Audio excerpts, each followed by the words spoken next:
এই 3টে গরু আছে, এই নিয়ে আমি খাওয়া দাওয়া করি বা এদের খেতে দিতে পারছি না। এই প্রতিবন্ধী স্বামী নিয়ে আমি সবসময় মাঠে ঘাটে এদেরকে দেখে যা রোজগার করেছি জন কেটে সব ওদের খাইয়ে দিয়েছি। এখন আমার কোনো নিরুপায়, একদম আর খাওয়ার কোনো উপায় নেই কো।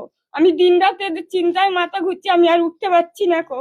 আমার এই স্বামী কোনো বলতে পারে না। এবারে অন্তত ছাড় দিলে পরে আমরা ঈদটা করতে পারলে আমাদের পয়সাটা ভুসির দোকানে 50,000 টাকা পায়, কিন্তু আমরা কিভাবে দেবো? কোনোভাবে দেওয়ার আমাদের লাইন নেই গো। এই একটা ছেলে, এর এই লেখাপড়া কিচ্ছুই আর হয় না। তাছাড়া আমরা আর কি করে খাবো? এই মাঠের ঘাস কেটে এনে খাইয়েছি, আজকের এই দিয়েছি, ভুসি কেনা পয়সা নেই, কিভাবে দেবো আমরা খাওয়াটা? আমার এই স্বামী কথা বলতে পারে না গো। কিভাবে থাকবো আমরা এই এই ব্যবসা বন্ধ করে দিলে? আপনার স্বামী প্রতিবন্ধী, আপনি এই দায়িত্ব নিয়ে? হ্যাঁ, এই স্বামী নিয়ে আমি দায়িত্ব নিয়ে এই গরু বাছুর পুষে খাই, সংসার করি। আপনি একজন মহিলা হিসেবে আপনার এই ব্যবসার এত দেনা। হ্যাঁ, এত দেন আমার। কি বলবেন? আর তো 10 দিন বাকি আছে।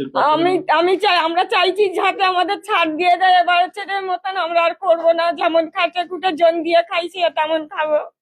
আমার নাম উমারানী ঘোষ।